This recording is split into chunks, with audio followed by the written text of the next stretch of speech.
So real quickly, I want to get your thoughts on this. I'm going to put this up here.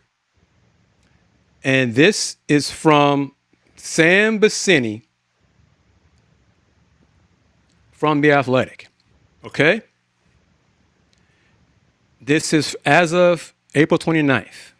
So this is Sam. He's the NBA draft expert for The Athletic. And there's part of this, I'm really curious your thoughts. But you see this on the screen. Flemings is a wildly explosive and powerful lead guard using a lightning quick first step to get by defenders with ease. Despite playing in an offense in which he had precious little space around him, he averaged 16.1 points and 5.2 assists while shooting 47.6% from the field and 38.7% from three. You can see his burst every time he touches the court. He's also an excellent decision maker who improved defensively throughout the season. So you saw one little dig at the offense, right? You saw one. Yeah. Yep. Next, if I can get it to move here. Now this one, there's a little bit more, another dig. The main concerns revolve around his jumper consistency and the way that he scores.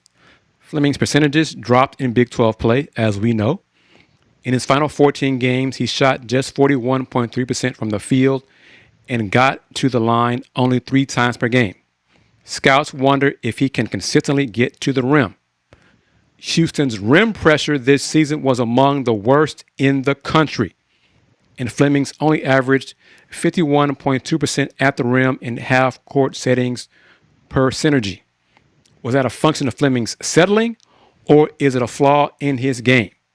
Flemings needs to improve his footwork on his gathers around the rim, but scouts should still be excited about how his speed and decision making will translate to the next level, where he will get the kind of pace and space that will transform his game.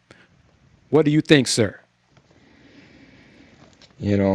First, let's talk about the kind of little digs that they give at the Houston offense. Ouch! If you are Milos Uzan, um, but yeah, ouch if you're Milos Uzan and Chris Sinek, because they were supposed to be the fourth placers along with Emmanuel Sharp.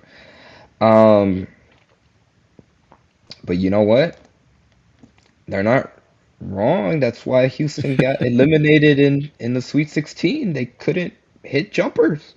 That's why they lost to Illinois. They could not hit jumpers, and give again credit to the Fighting Illini because they said, you know what? Here's our game plan. We're gonna give you jump shots, and if you beat us hitting your jumpers, congratulations. But Houston couldn't do that, and they didn't. And Houston also cannot get to the free throw line. Yeah, Illinois was the what foul the least they in were the Division best One, team at not fouling. And which they rebound and they limited to Houston just one and done. And Houston is not this year's team was definitely not a team that could beat you on their first shot consistently. and they couldn't get. So you had that combine that with the poor spacing, poor 3-point shooting, and then limited free throw attempts. You add it all up. So, and by the way, Sam Vecenie has Kingston in his mock draft going seventh right now. In his tankathon result, it came up seventh. Sacramento was seventh. So Kingston to the Kings Kings. at seven, behind Mm. Darius Acuff at six and Keaton Vogler at five. Well, I hope he doesn't go to Sacramento. No offense to the Kings, but I think ugh, I wouldn't like him in Sacramento. But anyways, talking about what they talked about him as a player and some of the tendencies. I mean, they're right on point. He definitely went on an extended slump towards the really the grind of Big 12 play, and he had his moments. I think obviously the biggest game that comes to mind is when they played Texas Tech, and he put them away, but he didn't necessarily.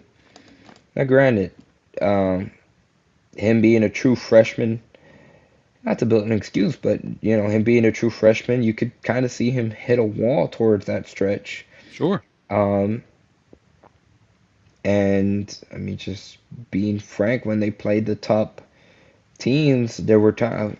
Granted, he had the good performance against Texas Tech. It's like he was the Red Raider killer.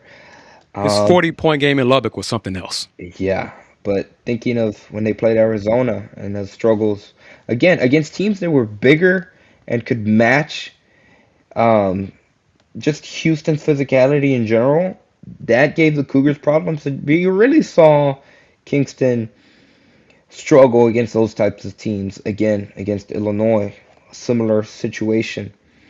Um, and I would attribute that honestly much more to him. I feel like he did settle at times, even in that game against Illinois. It's one thing if he's getting to the rim or if he's driving and you just see him getting pushed off by defenders and moved out of him trying to go straight to the basketball. I just don't think that he did it consistently enough against those teams, and I think that is much more the story of why he wasn't getting to the rim as much. Now, that's very vague in terms of I just don't think he did it enough, so we don't know. Is it because he knew or he felt, I guess, that he couldn't get all the way to the rim and draw fouls effectively enough?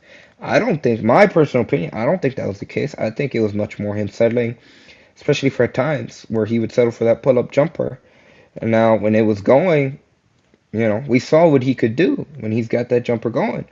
But when it wasn't, then you saw him being at times much more passive, which, in some of the assist games that he had this season, it would work out more often than not for Houston.